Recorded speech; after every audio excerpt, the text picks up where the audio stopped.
Hey, what's going on, guys? My name is Dr. Boyce Watkins from Your Black World and the Black Business School. And I thought that I would come in with basically an Uncle Boyce kind of segment. You guys know that sometimes I appear as Dr. Boyce, sometimes I'm Uncle Boyce. And some of you send me your Uncle Boyce questions, and I thought that I would answer some of them online. Now, this is a question that wasn't specifically sent to me. T. Khalik, who joined our all black intellectual chocolate panel, which we actually it's on drboycetv.com if you want to see it. We were actually discussing, a group of us yesterday for about 2 hours. We're discussing Kevin Samuels, the dating consultant, his interesting conversation with the lady in which he told her she was average at best and was going to die alone. Now, just so you know, Kevin Samuels is a friend of a friend of a friend. Andre C. Hatchett reached out and told me that Kevin, he's aware of the channel and that Kevin's a fan. And I said, well, you know what? I'd love to have Kevin on so he can explain what the logic was in that conversation. I don't know if you guys saw that or not, but it was very awkward. But hey, it is what it is. So do me a favor, hit the thumbs up button, hit the share button, hit the subscribe button, and don't forget the drboycetv.com, which is the home for intelligent Black people. We are Black first. We're B1. Put your hashtag B1 in the chat. We believe Black people should come first, and that's all there is to it. So let me go ahead and read this to you, and then I'm going to get you guys' thoughts, and then I'll share my perspective on it. This came from T. Khalik, and T, basically posted something about a brother that had a girlfriend that he feels wants to get married, but he's a little bit sad. He's having a moment of honest reflection here, and so he's trying to decide if he wants to marry his girlfriend or not marry his girlfriend. But it sounds pretty messy. So let me read this to you. It says, "Hey y'all, when me and my girlfriend first got together, she was in shape and attractive as hell. After the second baby, she gained over 50 pounds. I work 12 to 16 hours a day while she is an at-home mom. Our kids are now 3 and 1. I bought a workout bike, weights, and a treadmill the past year. She doesn't use it. I've given her hints and even asked her to work out with me, but she is always tired. I was going to propose to her, but I'm turned off now. I work all day and I'm still in shape. She has no excuses for this. I'm at the point where if she doesn't lose the weight, then I have to go. Any advice will help. This picture I use as an example. I didn't want to embarrass her." Well, this is interesting. Uh, Feel free to put your comments in here in terms of what your thoughts are. Your thoughts matter every bit as much as mine.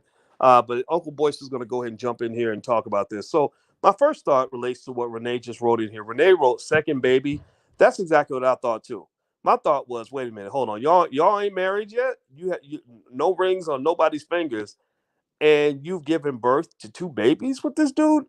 Um, that's a problem. That's just bad choices, on the part of everybody. Because here's the thing, and I think this is just real life advice that ladies want to consider. A mature man is going to see his children as a blessing. He should see the woman who gives birth to his children as someone who has given him the greatest gift that a woman can give to a man. I hope you all understand what I'm saying here. I know that people talk bad about babies, mamas, and want to make fun of women for having babies and stuff like that, and that bothers me because there's no greater gift that that you can give a human being than the gift of life. There's no more powerful thing that a woman can do than to be a mother. Being a mother is literally the most important job in the history of the world. You gotta go. Yeah, I'm leaving. Okay, I love you. All right, okay. And speaking. So sorry, guys. I was literally saying goodbye to the woman I love just now. So my apologies. But there's nothing more valuable that a woman could do for you than to have your kids. Your kids, that's your survival. I mean, that's literally your genetic line being able to survive in the next generation.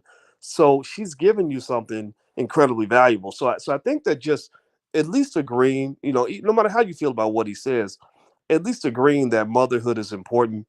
At least say it for your own mama. I know it's funny, people will talk down on a baby's mama or on the mother of their kids, but wouldn't want another man speaking negatively about them. Like, what if you were the little 4-year-old kid and some guy was dissing your mother like she's just a weak, raggedy baby's mama?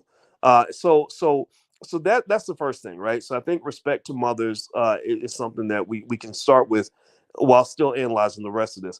The second piece is this. Look, here's the deal.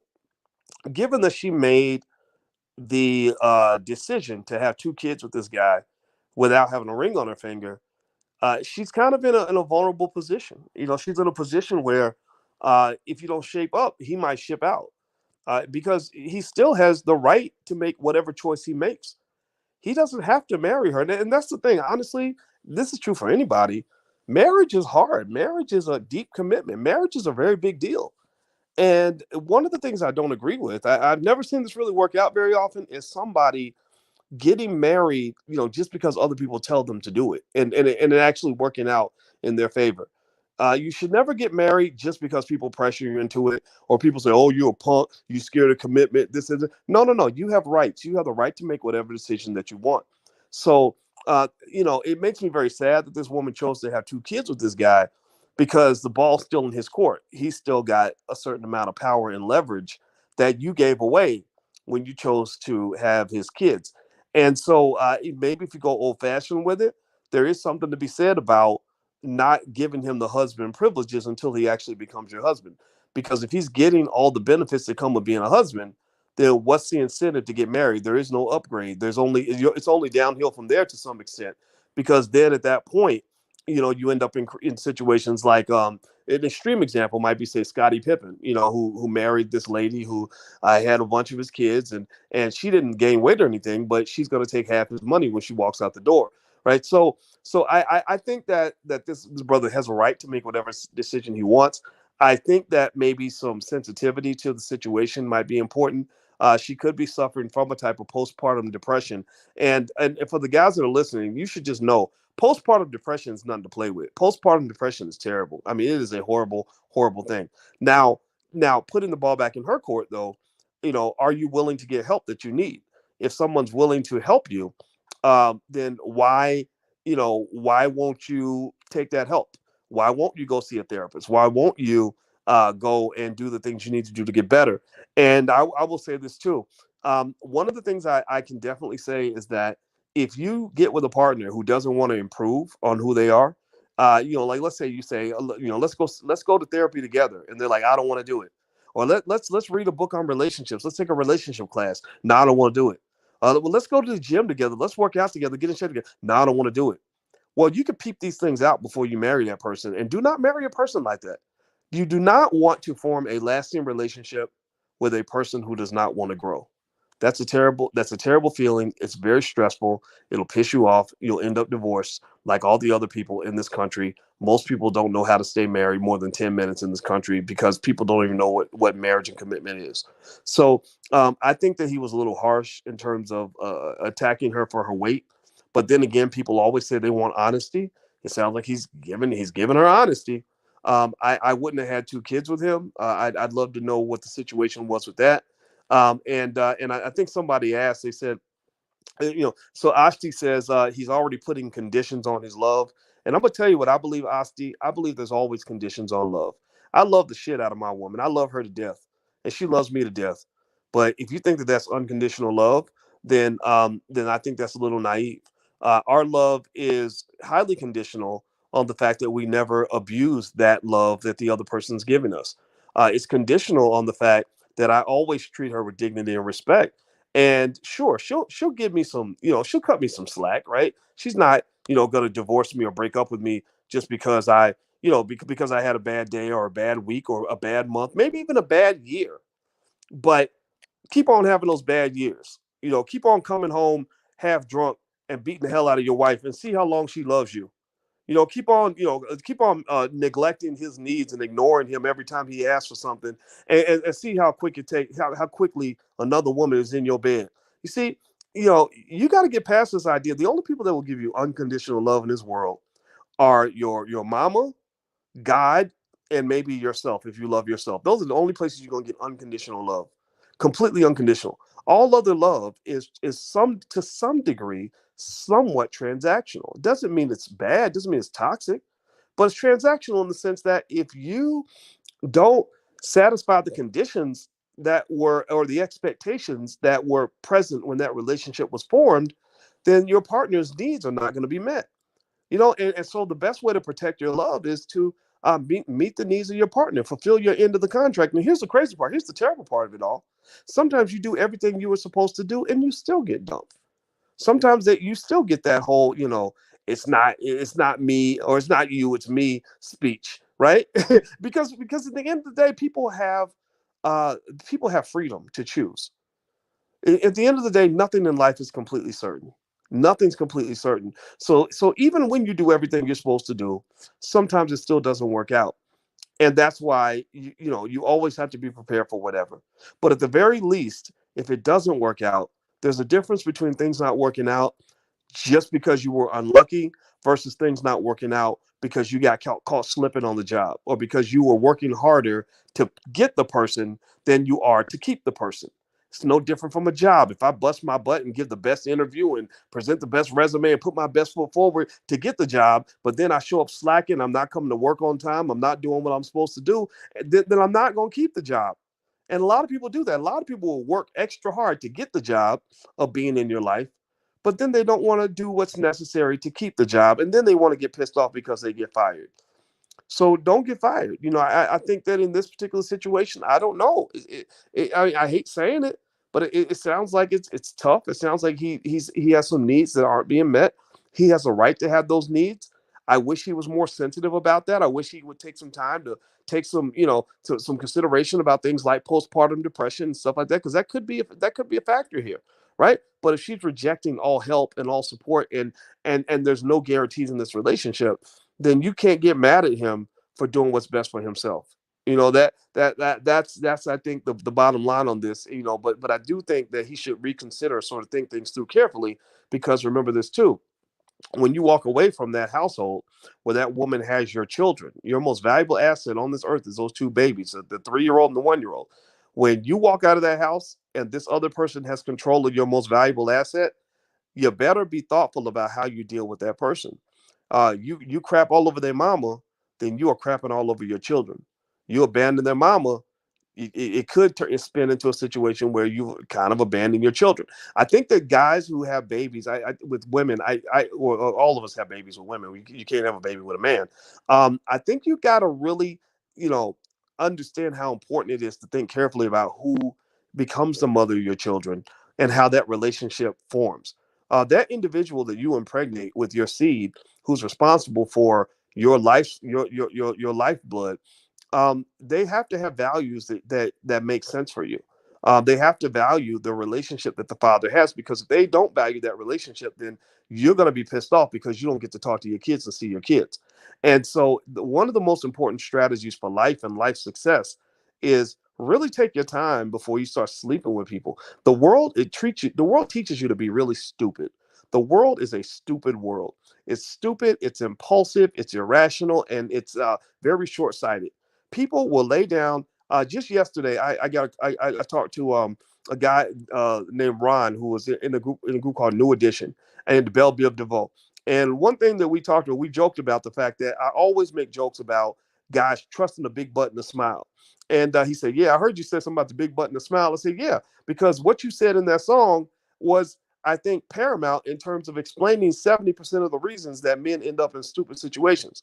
So with guys, when you lay down and you put your seed in a woman that you barely know, that has ratchet ass values, who's not going to be a good mother to your kids because you trusted a big button to smile, you kind of ruin your own life. You really think that you got over, you really think that you're a player, but really you might be playing yourself.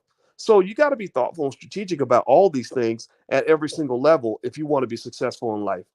So I wish this couple the best. I personally think that there could be an emotional issue that's driving her to gain all the weight.